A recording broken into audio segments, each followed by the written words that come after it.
ධාවන legend වන captain ginger පෝස් සූදානම්.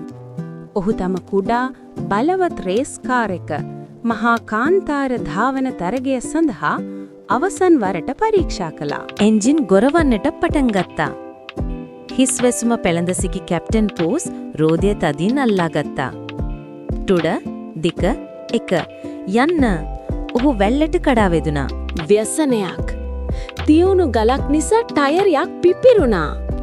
තරඟකරුවන් වේගයෙන් ලංවන බව දැන සිටි කැප්ටන් පෝස් නැවතුවා. විනාඩි නාස්ති කරන්න වෙලාවක් නැහැ. ඔහු තම කුඩා යතුරගෙන ටයරය කෙටිම කාලයකින් මාරු කළා. ශූරයෝ කිසිවිටක අත්හරින්නේ නැහැ. කාන්තාරය මහා වැලි කුණාටුවක් මුදා හැරියා. කිසිවක් නොපෙනුනි. ඔහුට තම සිතියම සහ අභ්‍යන්තර ධාවන චිත්තවේගය විශ්වාස කරන්න සිදු වුණා. අවසන් වේගයත් සමගින් කැප්ටන් පෝස් රේඛාව පසු කළා.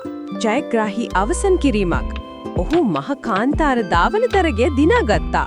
වැලි වලින් වැසී ගියත් සම්පූර්ණයෙන්ම ජයග්‍රහණය කළ කැප්ටන් පෝස් ජයග්‍රාහකයාගේ වේදිකාව මත සිට තම කුසලානය උස්සා අල්ලාගෙන සිටියා. ලැබිය යුතු ජයග්‍රහණයක්.